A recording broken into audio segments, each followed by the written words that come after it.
Hello అండి, నమస్తే. Welcome back our channel Sunny తెలుగమ్మాయి వ్లాగ్స్. టమాటా దోశ ఎంత క్రిస్పీగా ఇంట్లోనే చేసుకోవచ్చండి. చాలా బాగుంటుంది. మార్నింగ్ బ్రేక్ఫాస్ట్కి, పిల్లల లంచ్ బాక్స్లకి చాలా బాగుంటుంది. ఇలా డెఫినెట్గా ట్రై చేయండి.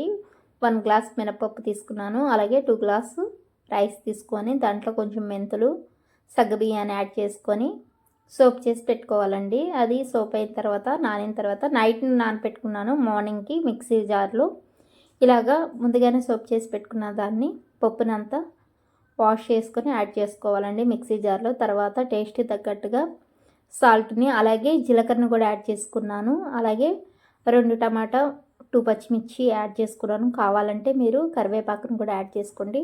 టమాటా ఎక్కువ కావాలంటే ఎక్కువగా ఒక 3-4 వేసుకుంటే బాగుంటుంది. నాకు 2 చాలా అనిపించి నేను 2 తీసుకున్నానండి. ఇట్లాగ మిక్సీ జార్లో మిక్సీ పట్టుకోవాలి మెత్తగా. కొంచెం కొంచెం వాటర్ యాడ్ చేసుకుంటూ, కావాలంటే అటుకులు కూడా యాడ్ చేసుకోవచ్చు. అటుకుల కన్నా ఇట్లాగ మిక్సీ పట్టేసుకుంటేనే బాగుంటుంది, కొంచెం క్రిస్పీగా వస్తుంది. అటుకులు వేయటం వల్ల కొంచెం మెత్తగా ఉంటాయి, అంతేనండి.